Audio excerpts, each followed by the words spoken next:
Welcome back, all you beautiful souls, to another episode of Aligned and Alive. I'm your host, Chrissy May, and today I have an incredible guest who has 15 years of experience in the personal development industry and has successfully transformed the lives of over 100,000 clients. While working with his late mentor, Bob Proctor, he was the man behind the 8-figure sales system generating over $100 million in revenue. He is the creator of the Millionaire Mastermind, the host of 7-Figure Standard Podcast, author of The World-Class Wealth Mindset, and the president and co-founder of Voss Coaching Co. It is a pleasure to sit and share in conversation today with Arash Vossoughi. It's great to be here. Thank you for being here. So last time I saw you, you were at Method Athlete with Casey, really getting your workout on. We both love Casey. Oh my gosh. Now, are you still in hardcore training these days? Are you still working out a lot? Yeah, 4 days a week with Casey. So we're really getting after it. Which goes hand in hand with mindset and everything else, right? I mean, that's important. Everything is mindset. 95% of success is mindset, 5% is strategy. Yet most people won't accept that idea. And mindset is so interesting because it's been so polarized. But if you ask somebody what mindset is, what do you think they would tell you? I don't know. Their monkey mind is what they're thinking upstairs. Yeah, we want to define it. The more specific we understand it, then we could leverage our mindset and success happens by default. So then how do you do that? How do you get, well, before we get into that, because there's so much to talk about, I know you have a wealth of information to provide. I would love to hear your story on how you even got to this place, how you got to, growing this massive company with Bob Proctor, the late Bob Proctor, how you've been able to go from failure to success and just kind of give us a glimpse, a little peek at the younger Arash, if you would. Oh, sure. My story, people ask me all the time, did you know you were going to do this? And I did not. I grew up in California, in San Jose. I came out to where I live now in Scottsdale, Arizona. I went to Arizona State. But I was just an average student. Like C's were really pushing it. I just loved the social part of college. Well, as you grow older, I started in the corporate world. And it wasn't fulfilling to me. And I started getting into personal development. And I remember the first thing I ever watched was a Wayne Dyer PBS, Power of Intention. I don't know where this thought came from. I said, I can do what he's doing. And then I didn't believe it. I just let it go. And I just started falling in love with all the philosophies. And I thought back when I was at Arizona State, my favorite class was psychology. But it was sports psychology because I'm a huge sports fan. I was earning a low 6-figure income. I took myself from the bottom to the top of that company in the corporate world. And I started really getting into personal development. I read over 300 books in a year. And I just wanted, the idea of freedom was my idea that I fell in love with. But I had this plan that I was going to coach people. But I said, when I outperform my current income in coaching, then I'll leave. Well, the universe had other plans. So what happened for me is my company sold. The new company wanted to keep me, but I thought I was studying this at that time pretty avidly for 3 years. And I said, this is your chance. And I'll tell you what really changed it for me. The only person in the company that I reported to was the president of the company. And there was these rumors that they were going to sell. So I asked him, are you guys going to sell? And he said, no, you'd be one of the first to know. The very next day they sold. And I'm walking in the parking lot, it's back to my car. I'm getting married 3 weeks later. And I was mad. Then a voice came and said, you should be mad at you. You've been studying this. Why don't you put it to action? And almost immediately, my philosophy changed. But at that time, I come home, and this is no joke, because I didn't do a good job of managing money. I was $150,000 in debt, had a foreclosure sticker on my garage. It was this big orange sticker, which was super embarrassing. My fiance at the time, my wife, now, I said, I'm not going to accept their offer. And she said, well, what are we going to do? I said, I'll figure it out. I just knew this was my time to do it. I'd rather fail doing it than keep going in the same way. I would have still earned 100,000, but it would have been the same. I still would have been unfulfilled. Well, a couple days later, my mentor, Bob Proctor, and I had a mutual acquaintance, and they connected us. And he said to me, he said, well, what is it that you want? And I said, I'm not really sure. I said, I want to create a life of freedom. Then he interrupted me and he said, you do know what you want. And he said, how serious are you? And I said, I'm very serious because I'm sick and tired of being sick and tired. And he said, that's a good start. He said, will you do exactly what I tell you? And I said, probably not. I've never done exactly what anyone tells me. He said, for me to show you how to create freedom, you're going to have to develop discipline. I said, I have terrible discipline. I'm a great starter and a terrible finisher. And he started laughing. He said, you sound like me, how I used to be. And he said, if you will do exactly what I tell you for 1 year, your whole life will change. I was in so much debt. I didn't know how many thousands it was going to cost, but I knew I had to do it. And I thought to myself, what's the difference? 150, 100, what's an extra 10, 20,000? But I literally did exactly what he told me. And within 3 months, everything changed. I know it sounds crazy, but for me, everything changed where I didn't take the new job. I bet on myself, and that's a key thing that really transformed me, was betting on myself. And I went from 0 to 10,000 a month. Doesn't sound like a lot, but it gave me belief and it gave me hope. And I think hope is what kept my action going. And within 7 months, I was earning 25,000 a month. Within a year, 32,000 a month. And then within 2 years, I earned my first million. My goal was never a million. It was just to be free. I wanted to do what I wanted, with whom I wanted, as often as I wanted. Freedom was the idea I fell in love with. And I've always been an underdog, though. You know, growing up, I played sports and I was always the smallest, but I'd always go against the biggest kids and I was fearless. And I think that's what transformed in me in my adult life when I bet on myself. Until I bet on myself, I was very mediocre, very average. I tolerated too much mediocrity, in my opinion, looking back. But then Bob took a liking to me and he asked me to partner up with him. And he said, I want you to be my vice president of sales and run our sales division. What year was this? This was in 2010. Okay. 2010. And I said, well, what are we selling?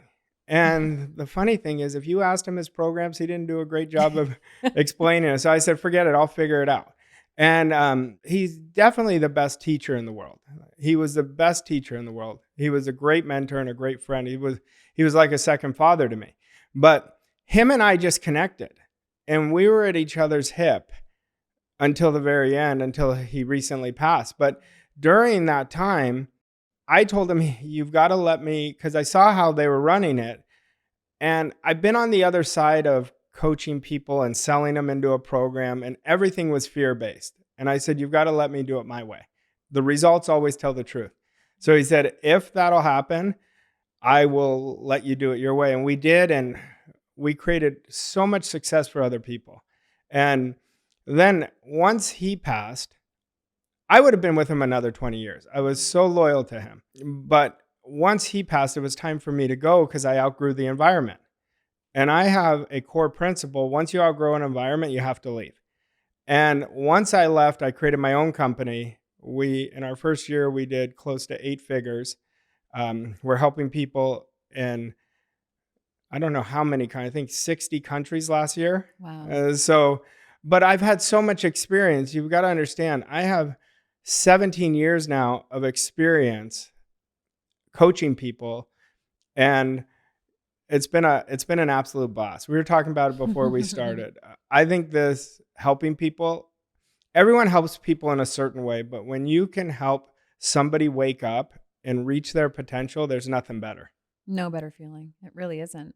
No. I'm curious, what was it? Because you mentioned being so deep in debt. What did Bob tell you in those beginning months that had you go from 0 to 10,000 the first 3 months? Well, the first thing I did, I changed my philosophy. I stopped focusing on the debt. Yeah. And I did that before Bob told me because I was drowning in it.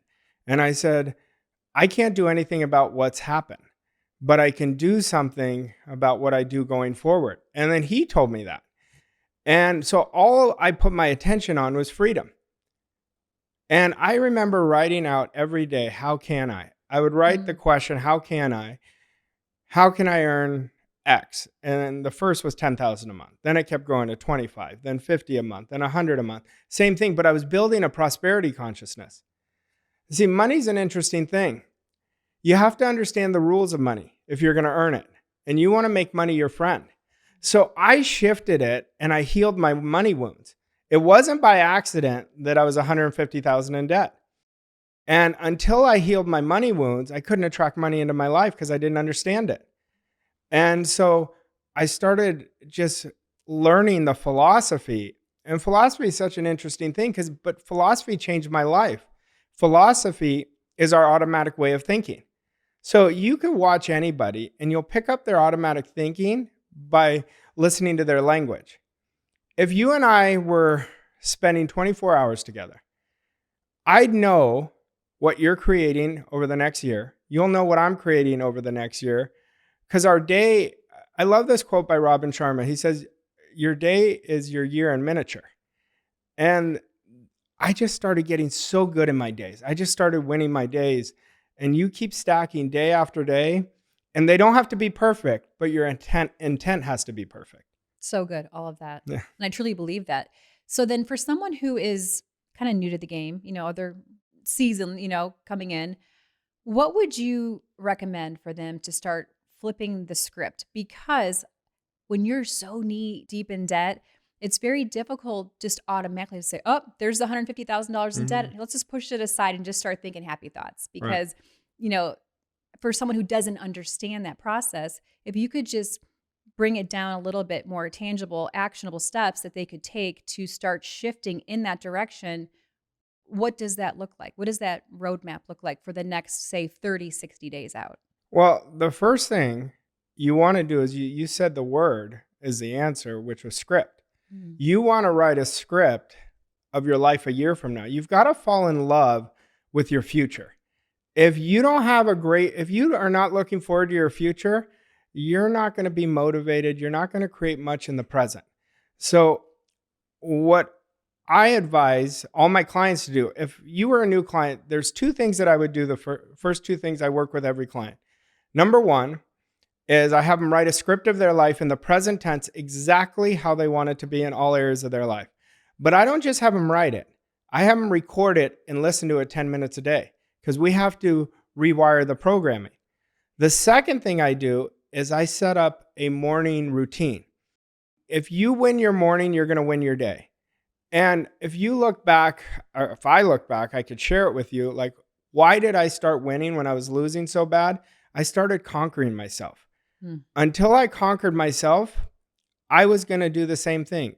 A lot of people want change, but then they keep doing the same action steps. They keep hoping for change. That's not how change is created. Change is created by design and doing the deep internal work and transforming your past. Because if we're bringing our past into the present, that's what's going to be in the future. But when we transform our past, we're transforming our future. Right. And I like that you mentioned, like, I think it really is doing hard stuff, like doing the stuff you don't want to do or want to face, but we all know what that is at the end of the day. If we have some sort of honesty and self-awareness, we're like, okay, maybe I should put down that bag of chips. Maybe I should start going to the gym or taking a walk every day, right? Making better decisions, that 1% daily that's going to stack over time. And before you know it, you are literally on your way to becoming an entirely different person. And do you think that's where most people fail, is that they just can't even show up and begin taking action towards that difficult task at hand? I think why most people fail, a couple reasons. Number one, they don't have a goal. Number two, they don't believe it's possible. They're letting their past dictate their future. So I could take a person and I'd say, because I get this a lot when I'm working with my clients, they say, well, I've had this goal before, but I've never achieved it. And then I start asking them questions because questions will open you up. And I say, let me ask you this. Did you have an all-in commitment at your future self when you were going after that goal? They say no. I say, did you make an irrevocable, committed decision like, no shit, no kidding, this is what I'm doing? No. Did you take that first action step to get started? No. I said, you're not comparing apples to apples. So the first thing we have to do and understand, why are people stuck? They're seeing themselves where they currently are, not where they want to go. Wherever we see ourselves is the direction we're facing. So I always give the example when I'm going to the gym. If I don't have any idea where the gym is, I could end up at the gas station. Yet we do it so easily that we know, hey, I'm going here. And we have an image in our mind where we're going. Well, it's the same thing with our goals. Every single person can win extraordinarily big, but they have to make that first step. And the first step is making a decision that I want more. But here's the challenge. Every time we're going after something bigger, the old program, the minute you aspire for something greater, the old program is going to try to keep you small. It gets you to rationalize. And every time you're rationalizing, you're not coming from your desire, you're coming from your current self. I couldn't agree more with that. And I'm thinking right now as you're speaking on self-sabotage, how that's so common. And I know I've experienced it a lot in my life. I know when I started off as a fitness competitor in my 20s, I started seeing all these big contracts coming in. And then before I knew it, I was choosing to slip back into comfort because I almost didn't know how, or maybe I didn't think I was worthy at the time to align with that kind of success. So I find that to be really interesting. Do you feel that, at least coming from a different perspective, that self-love really does play a pivotal point in someone's success? For instance, you will only keep aspiring to what you feel, how much you love yourself, what you think you're worthy of. I mean, how it's not just desire and mindset of, I want that big life, but also internally, what aligning with that same well, worthiness concept. is huge, and most people run away from it. They bury it, but you will never attract what you don't feel worthy of. I went 2 years of the worst time in my life when I worked on self-love. It was the most painful time. It was, but now I look at it, I was so lonely at that time, but I went through 2 years. All I did was work on worthiness. I work on worthiness every day because I know if I don't feel worthy of it, I'm not going to have it in my life. So self-love is critical. And I always talk to men about this because men have a harder time accepting it. And I believe your greatest strength is when you're the most vulnerable. And we've got to start feeling. You see, I've never seen a time that it's easier to win than now. Why? Because how many people do you know that exude excellence? 0.0001%, like Right. if that. Yeah. How many people do you know that bet on themselves every day? They have that unbelievable amount of self-confidence. Very few. Very few. So that's the outlier. Mm-hmm. That's why it's so easy to win, because we're in a time right now where there's more victims than there has ever been.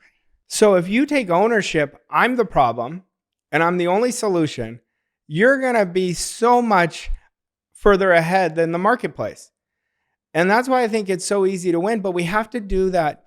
We have to do hard better. We have to look at our insecurities and stop looking at them, they're a bad thing. My greatest insecurities have gifted me my greatest wins because I dealt with them, one at a time. We all have insecurities. We're never just there. You know, this thing about destination is so interesting to me because it's not a destination. I thought it was when I was first starting. I go, if I get a hold of my finances, then I'll be it. Well, I got a hold of them, but I wanted more because then it's like a drug. It's like you want to see how far you could take this. But the journey is what we have to commit to. And the journey is hard.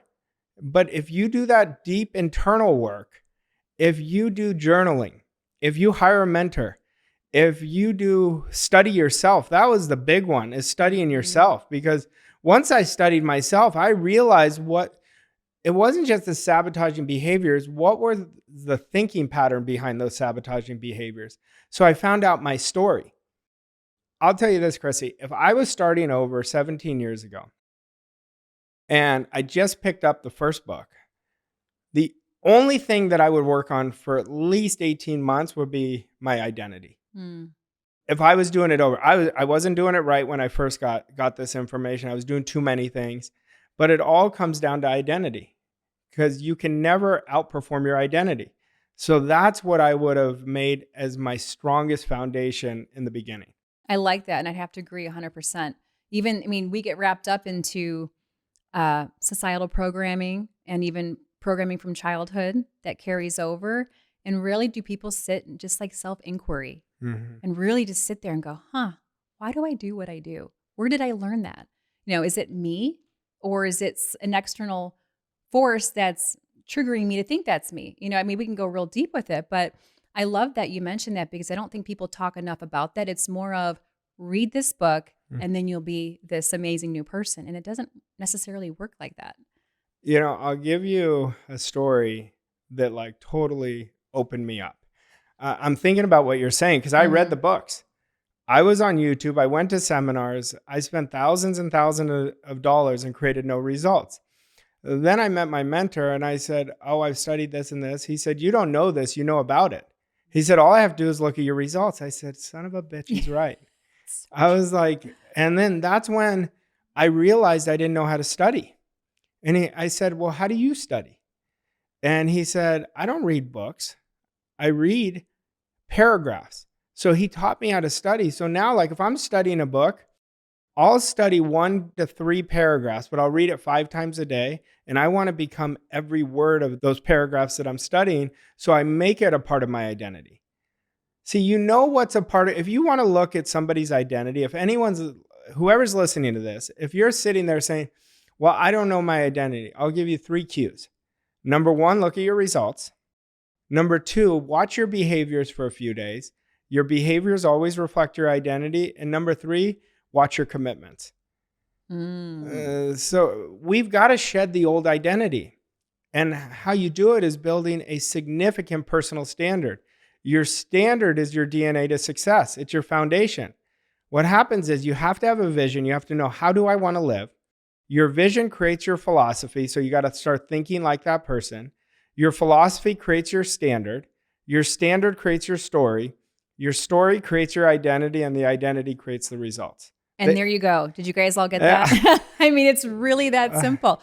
Now, is that outlined in your book just that clearly as well? Yeah. Okay. Oh, we haven't even, look at this. Look at this amazing book that Arash just completed not too long ago. Pre-order is March what? It's pre-orders available now. It's going to be March 12th is the release date. Oh my gosh. That is amazing. The World-Class Wealth Mindset, 4 Pillars to Building Personal Freedom.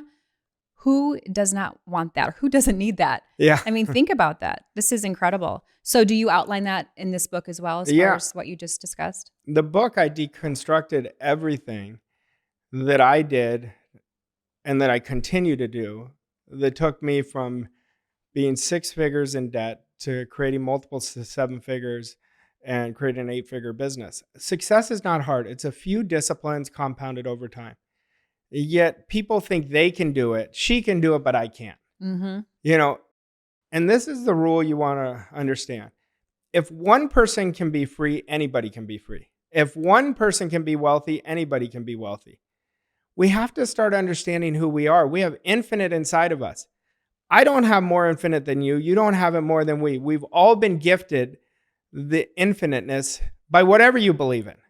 And I believe in God, so my creator is inside of me. And every time you shrink, you're not operating from your infiniteness, you're operating from the masses.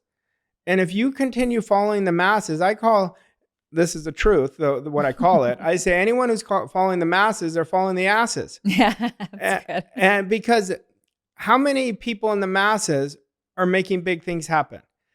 You have a top 3% that make things happen. Really top 1 now, because the top 3% is not even it anymore. It's that top 1%, but you have it inside of you, but you have to understand that you have infinite potential.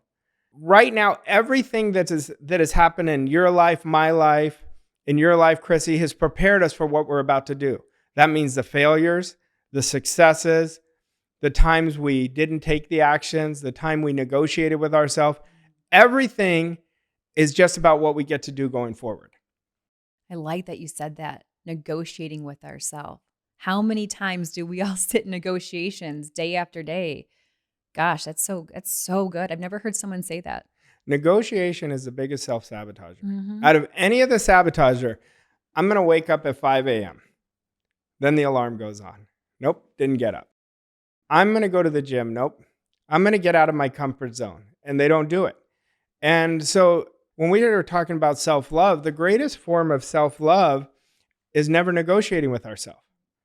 Discipline is self-love. Think about when you say you're going to do something, you do it.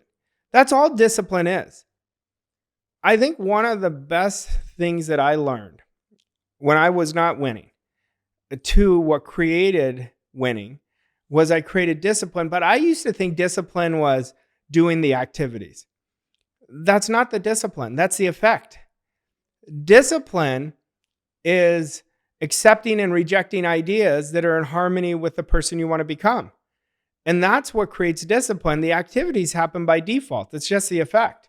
I'm smiling so big right now because I just did a podcast episode on this. The exact same thing you're saying right now. I was, if you ever heard of Charles Poliquin, he was Casey and I's trainer for a long time, Olympic strength and conditioning coach, the late Charles Poliquin. He talked about that. He said, there is no such thing as discipline. There's only love. And it comes down to, what do you love the most? And then he goes on to saying about self-love. Do you sit down at a restaurant and pass on the hot, buttery rolls, and ask for, maybe lemons in your water? How much do you love yourself to give yourself that next level of experience that we're all not only deserving of, but there's no separation in that. It's not separate from me to you. We all have the opportunity to open ourselves up to receive that. It comes down to, how much do you truly love yourself, not are you disciplined? Well, you look at that. I agree with that 100%, but you look at it, it goes back to self-love. Yeah. When we fall in love with ourselves, that's when life becomes magical. And until we fall in love with ourselves, and I don't mean that from an arrogant standpoint, I mean it from an understanding, that's when you're at your best. And if anybody think of a time that you were in super flow. You were not thinking, you were instinctual, and you were just being. Well, we've got to get out of overthinking. And when people say, like I did, I didn't understand it. So I was overcomplicating it. And complexity is the enemy of execution. We want to simplify everything, make it bulletproof it in our favor. And that's how discipline gets created, but that's how your results get created.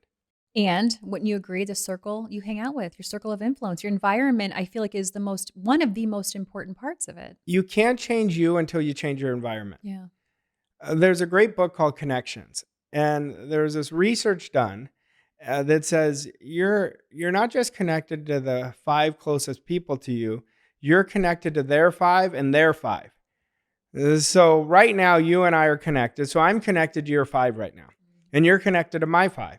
And then it goes down 3 layers. But there is no change without hope first. Hope gives us options. If you don't have hope, you're not going to do the disciplines. You're not going to set goals. See, a lot of people don't even understand the power of goals. Everything is driven by the goal. Your future self is from the person who already achieved the goal.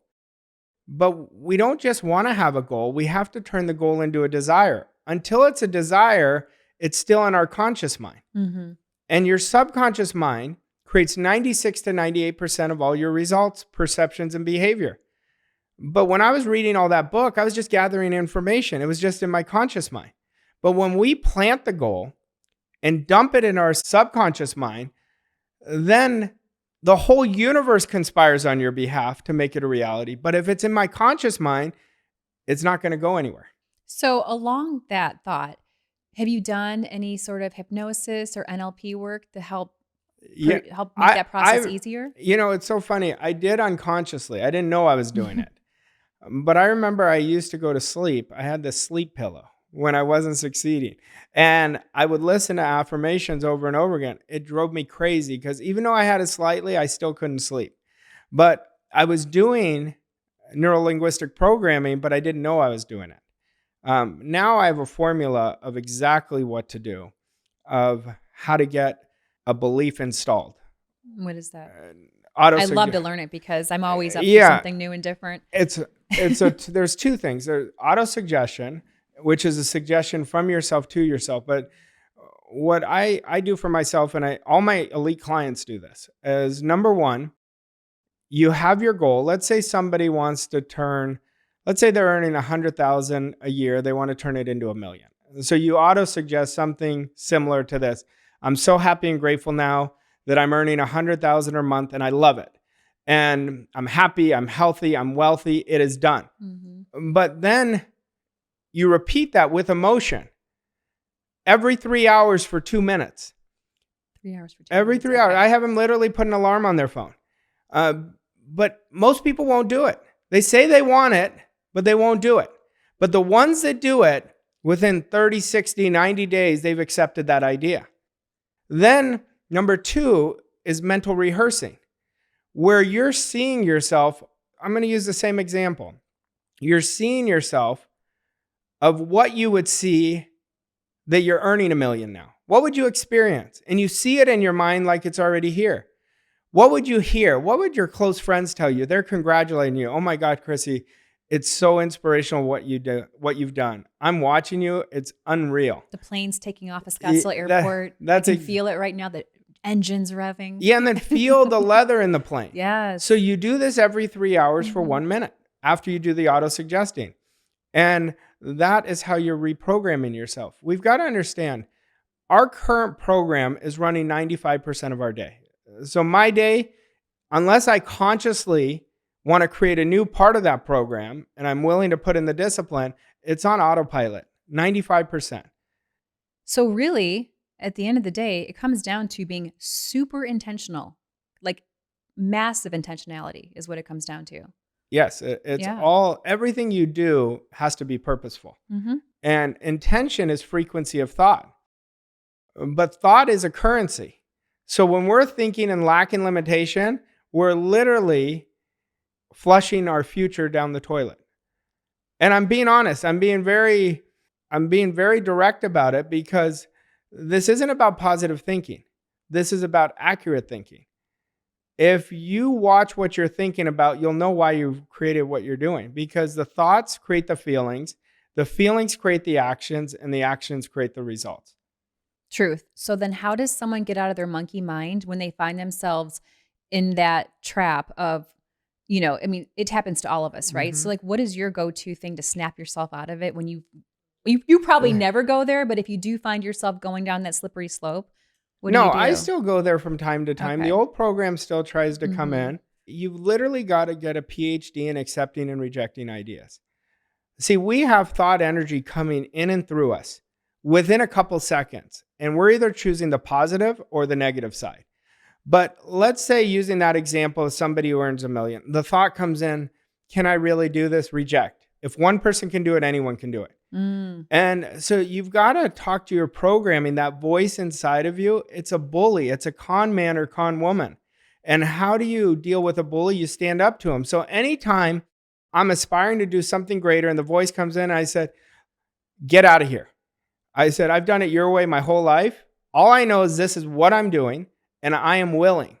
See, if we go back to goals, underneath the goal, it has to be a want first. What do you really want more than anything else in the world? But most people are focusing on too many wants.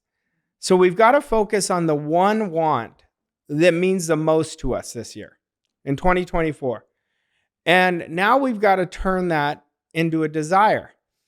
We don't want to keep it in the wanting state, because if we're in the wanting state, we're going to keep creating everything to keep us wanting it. So we're separate from the goal. We've got to turn it into a desire, and we become one with it. And then all day long, we think, feel, and act like that person. That means we get out of our comfort zone. See, you and I could do the same action step every day, though, do it 1% better. It's a different action step. 1% more intentional. Operate with 1% greater standard of it, and it's not the same action step. So it's not just doing things, it's doing things in a certain way. Right. This is so good. I'd like to circle back to what you just mentioned regarding having almost like being a bully with the thoughts that arise in us that aren't serving us. And it made me think of even just in relationships in general, how to navigate that whole spectrum. It's so difficult sometimes if you have one person that is guided in this positive visionary, this is where I want to go, and this other person's not. It almost made me see like a spouse that comes in and wants to like dump their dirty laundry on the carpet and be like, no, Yeah. like I am in my zone of genius and I'm going here. So how do you touch on that with specifically couples that live together? Because that's a whole totally different animal than just friendships or family and stuff like that. Yeah, this happens quite frequently. One person wants to grow, the other person wants to stay where they're at. And the other person will try to bring them down because they're afraid of the other person outgrowing them. But you have to communicate effectively. This is our own race. And if you don't communicate effectively with your spouse or with your partner, you're going to have a lot of double binding messages going throughout the days. And it's going to stunt your growth. So, I always say when I was first getting in this work, I never forced it on my wife because I knew that wasn't a winning formula for our relationship. But we always joke now that she learned it through osmosis. So I think the like best that. way to live is by example. And I had people talking behind my back like you wouldn't believe. My close friends, family members. I had my mom and my brother early on, and they thought I was studying to be a priest. Not that there's anything wrong with being a priest, but they didn't understand. But you have to get this attitude really, if you want to succeed, if you want to live your race effortlessly, you can't worry about what other people are thinking. People are suffering because they're so worried about what the other person is thinking. I used to be that person. I used to always worry about what they were thinking. I'd let everybody's opinion control mine. But that's why I was losing. So then how did you shift out of that? Was it a pivotal moment you can recall that it was some people when you get older, you start really realizing like, Yeah. oh, life is super short. So let's just do this. So was there something that, I think it's just awareness, yeah, awareness and understanding. But, there's a concept that I teach that you have to develop an I don't give an F attitude. And it's such a powerful one. And that isn't because you think you're better, but you're saying, this I'm not doing. This I'm not dealing with. Suggestion is one of the most powerful forms in the universe, the most powerful forces in the universe. We're getting marketed to with suggestion all the time. Yet people are letting other people's limiting beliefs get inside of them because they don't reject. That's why I said accepting and rejecting in a partnership is so important. But the best way is to get aligned of how you want to live. And most partners do never talk about that. And you have to communicate that. So we're going in the same direction. That's why you see so many people get divorced. And they're not aligned anymore. And if you're not aligned, one's going to outgrow the other and there's going to be a problem. I feel that on many levels. And I think that's where, yeah, I think that's where people settle. They feel that it's scarier to stand out and shine bright like they're meant to in this world. And they just kind of go, okay, I'll just kind of just dim back here and just accept, the Me- norm. But, I feel like there comes a point to where rubber meets the road, right? And you really have to make some tough decisions on if you want to live a bigger life. I think everyone gets to it at some stage, but what's hard for me to watch is when I watch so many people settle for less. They settle for lesser goals. They have no vision. They say they do, but they don't. And I read people for a living. This is what I do. When you coach somebody, you build up your intuition so strong. So if somebody doesn't have enthusiasm, there's a reason. They have no fire in them because they don't have a goal. And without a goal, nothing moves. Without a decision, nothing moves. Yet people think they're making decisions based on what they know. That's not a decision. That's a program. A decision this is what I'm doing no matter what. And you mix discipline with it. You say, I am willing. I don't know how I'm going to do it, but this is what I'm doing. That's a decision. It's the unknown. And the decision is always the starting point. Nothing happens without, it's not just a weak decision. It has to be an irrevocable, committed decision. A commitment is how we get started. Consistency is how we get to the finish line of our goals, our dreams, and then we have the next one and the next one. Mm-hmm. Good formula. And that's the formula for success. I mean, in many ways, if you wrap it up in a nutshell, right? Success, it is, but success is so simple. Yeah. It is so simple, but when you're fighting yourself, it can be so difficult because you're trying to do everything. Mm-hmm. But like I said earlier, it's just a few things compounded over time. It's a few disciplines mixed with standards compounded over time that create absolutely enormous results. Thank you for sharing all of that. I'm like sweating right now because it's just like, gosh, I could talk to him all afternoon. This is so good. I would love to kind of go now into your masterminds, and I know you guys have a lot of events throughout the year, and talk more about that, because people that want to maybe get connected, I have a lot of local listeners here and people in the United States and beyond, but that would love to. I mean, between both of us, we know tons of people that go to events like this. So if you could just kind of touch on that and what those typically look like. I think you guys just had one recently last month. We had our world-class wealth event in in January. We actually have another one coming up next month. We do 3 to 4 of them a year, where I bring 40 people in, and it's committed people.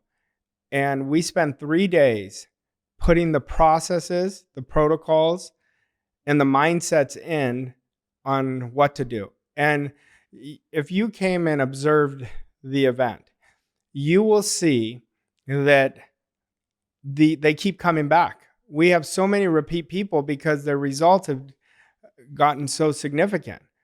To me, if you don't have the right processes in place, you're not going to win.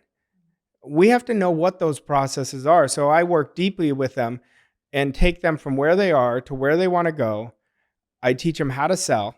I teach them leadership, mindset. But by the time they leave, they have an exact process of what to do for them to really create a massive quantum leap. And then they also have each other. I mean, creating that community, to me, that would be a very powerful tool as well to have. Well, they have each other and they connect so deeply. And it's so interesting. Day 1, everyone's really locked up, but by day 2, they're all open. And but when we come home, I do 90 days of coaching follow-up once a month, because accountability is a success insurance policy. How many times have we went to an event, you're like, oh, that was a good few days. And I tell everyone in the event, the work is not in here. The work is going to start when you leave this environment, because you're not going to be in this environment. So that's a very powerful event for anybody who wants to significantly multiply their results. I'm raising my hand because what you just touched on, I rarely hear that from people. Usually, like, they will have an event that's exceptional, right? You leave, you're like, oh my gosh, I'm on fire. This is amazing. Let's go. Let's do this. And then you're right. Like, it's almost like wah, wah, wah. Like, then where's that next accountability partner step that's guiding you with that fire that's in your belly? That's great that you offer that. I'm sure that's where most of your massive success comes from, that follow-up. Yeah, the follow-up's important because we don't want them to default back to their comfort zone. And it's very easy to do. People don't want to do it. They'll be on fire for a week. It's that second week. But with the consistent follow-up, and we give them so much material to leave. We have a daily checklist. Your productive activities, non-productive, to journal them. Your 3 to 6 goal-achieving activities every day. And so they're filling this out. And so the only way they're not going to succeed is if they don't do the work. And I tell them that. Like, I'm very upfront about this. I'm upfront about it with all my programs. Our company motto is do the work. You do the work works. And because it's not just this magical thing. You just hope you see it, and then it comes. You have to take the action. So the people that don't really step up and take this opportunity, what do you feel is it is? I hate the term lazy because I don't really believe that. Do you think it's just they don't they're indecisive? They don't know what they want? Do you think it's just they're scared of maybe the success that awaits them? What do you think it really is that holds people back? Because when you have a proven model and proven system like you do, Mm-hmm. and you can show it, Yeah. why do you think people still say no? Well, they say no because they don't believe in them. Until you believe in you, and you just need an ounce. You just need that starting point. Mustard seed. You just need, you literally just need that ounce to get started. And people get activated right away when they have that. But the ones that don't, they don't bet on themselves. I was in Italy this summer, and we were in Portofino, my wife and I. She was in the shower getting ready, and I was sitting out on the deck looking over. It's a beautiful place. And this thought that came into my mind that said, what did you really do? And the first answer that came in, you bet on yourself. Courage is the doorway to change. And you have to bet on yourself, but who better to bet on than you? And that's what we have to do. And I have so many different elite level coaching programs because I coach people at different angles of where they are. And on all of them, I make them listen to my online coaching that's live, but I make them listen to it 4 times. Because you'll listen to it once, you're going to pick up 30%. Then you listen to it a second time, you'll pick up another 20. But repetition is so illogical to our programming, but we become what we repeatedly do. So we have to commit every day 2 hours in a day. And that's a combination of your morning routine and studying some form. For 2 hours, you're going to bulletproof yourself for success. We become what we repeatedly do. Isn't that so true? In either direction. Either direction. I could look at it and I could be like, oh, when I was sabotaging myself, I know why. Yeah. I know why. And I know if I don't have a definite goal, that's when I drift. When I have a want, nothing, I call it a magnificent obsession. You're so in love with it. Like obsession, a lot of people will think obsession's a bad word. It could be if it's a bad obsession. But when it's a good obsession, it activates everything you do. And you'll know whether you have an obsession when the first thing you wake up, what are you thinking about? I'm always thinking about my goal. Because once I've done it long enough that I've implanted it, that's how I know when it's in my subconscious mind, because it's driving all my thoughts. It's driving all my behaviors.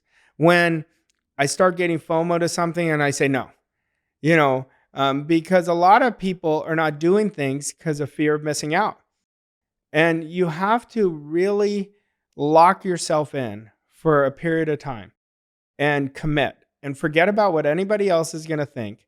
You commit a year of your life, you're going to create a life of freedom. I was just going to ask you that. So what's your magical number when you do talk to people as far as really getting over their hump of being to create a stuck? quantum leap, you could do within 3 to 6 months if you're super locked in. But to create a permanent change, it takes a year. It takes a year to make this where it would be harder not to do than to do.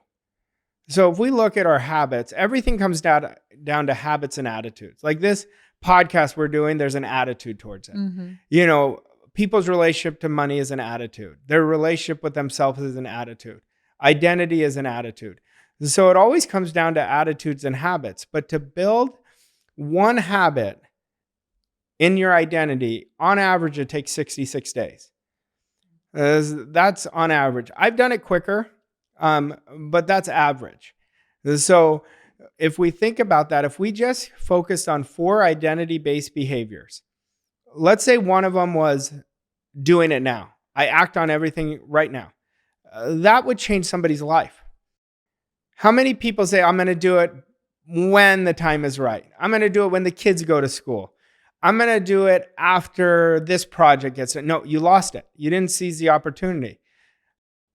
Discipline would be another identity-based behavior.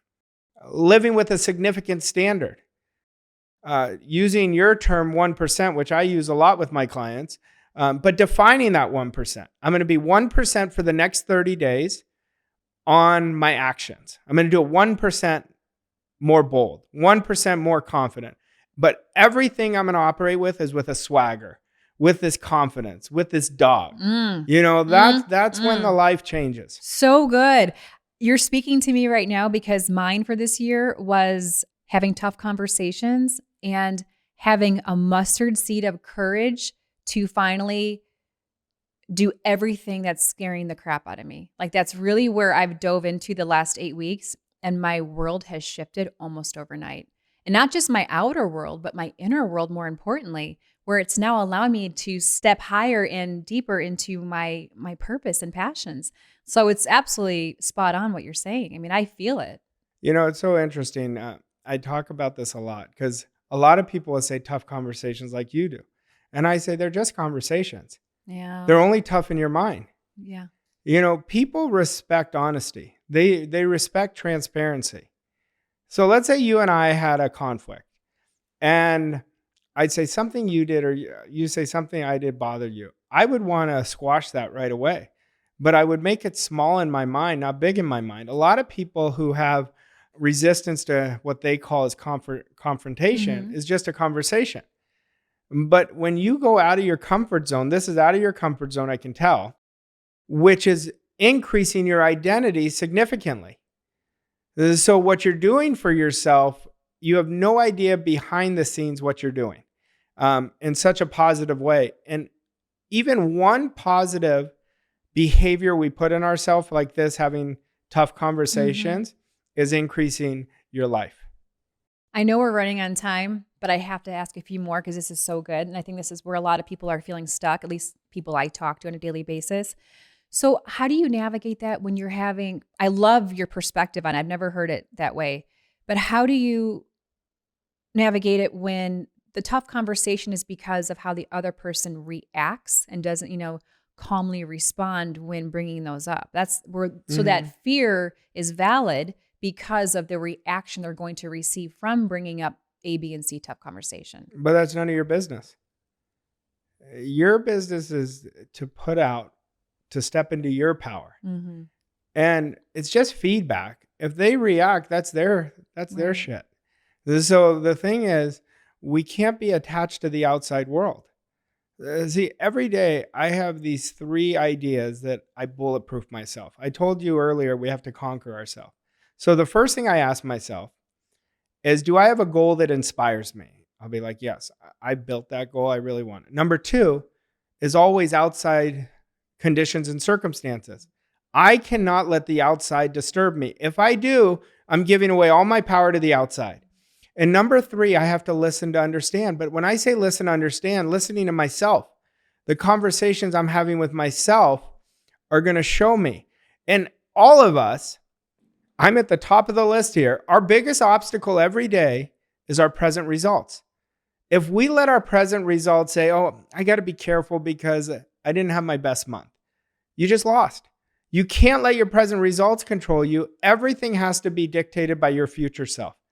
How would your future self respond to this? The person who achieved all that you're going to achieve this year, December 31st or sooner. And every answer should be coming from that person, not who you are right now. We're not the same person as our future self. Look at who you were 2 years ago. Are you the same person? Not even close. So a lot of people try to connect the future self to who they are today. It's a completely different version. It's a much elevated version. It's a much more aware version of themselves. So don't let the outside control you. Now that takes a lot of mastery. That takes a ton of mastery.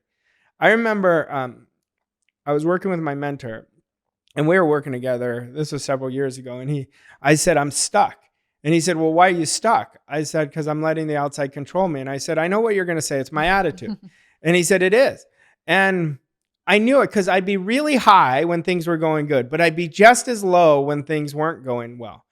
And he said to me, I'm going to give you a lesson that my mentor taught me. And he said, a true professional in life has an even better attitude when they're facing adversity. He said, it's easy to have a great attitude when things are going well, but the ones who have an even better attitude when they're not are the ones that win. And I went on a 2-year ride on attitude. I mean, I studied attitude so deeply because I was like, where do I have a good attitude? When do I not? So I reflect everything to attitude.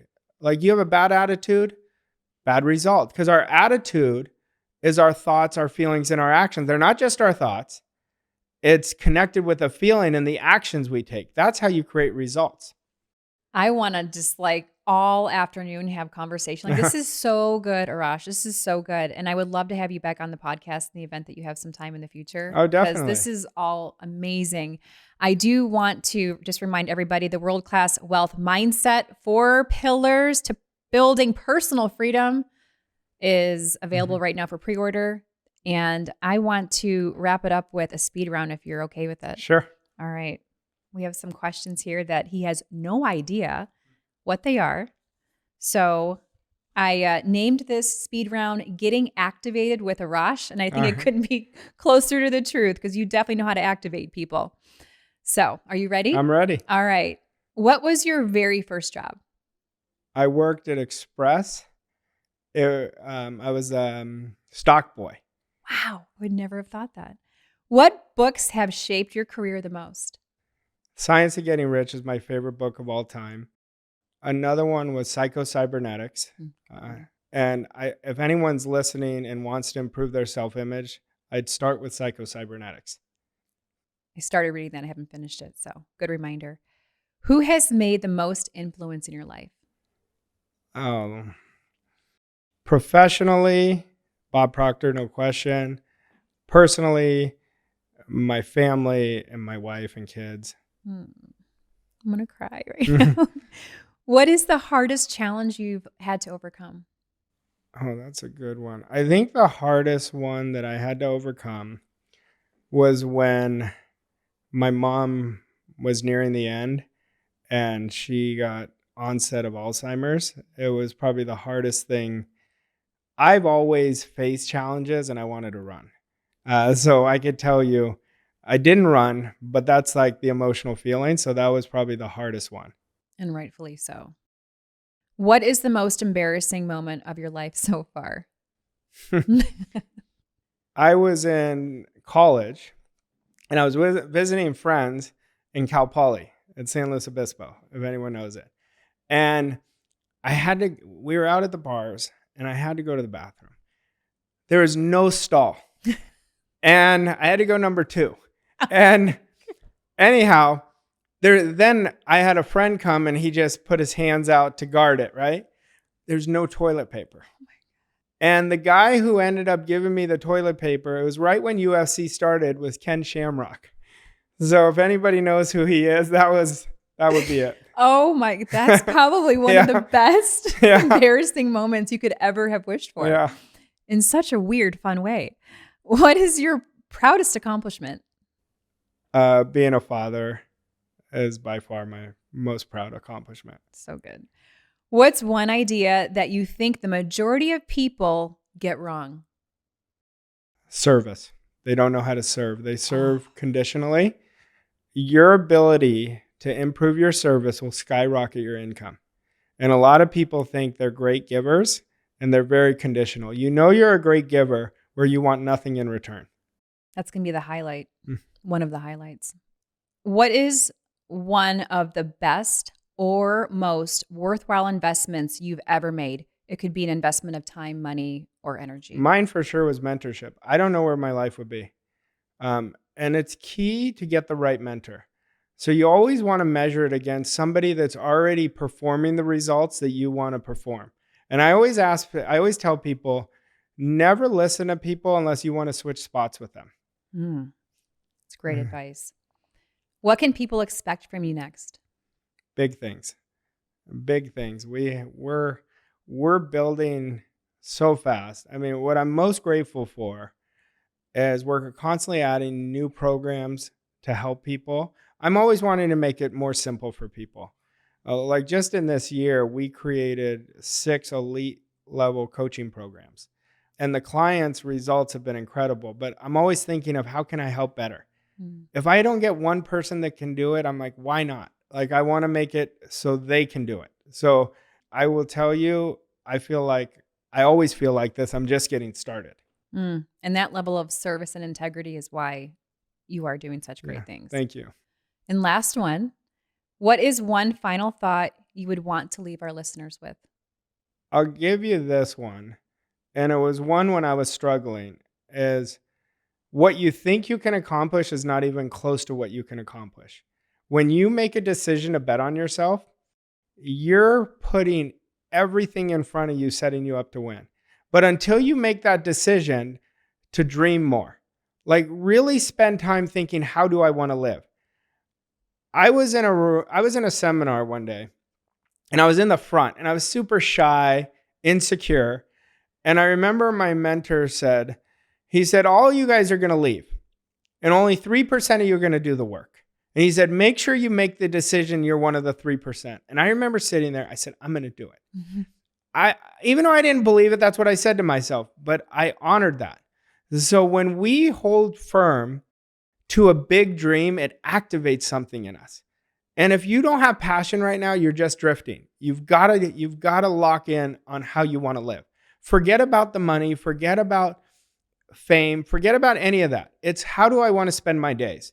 And that's what I would recommend. And freedom is the goal. Freedom, there's nothing better. But you know what I found out about freedom?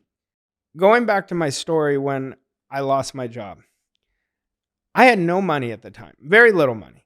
And I had never felt more free at that time in my life. And I realized freedom was not financial. It was emotional, where you're doing what you love. I think that's the key. If you do what you love and love what you do, you will put time in getting better at your ability to do it, and the money will follow.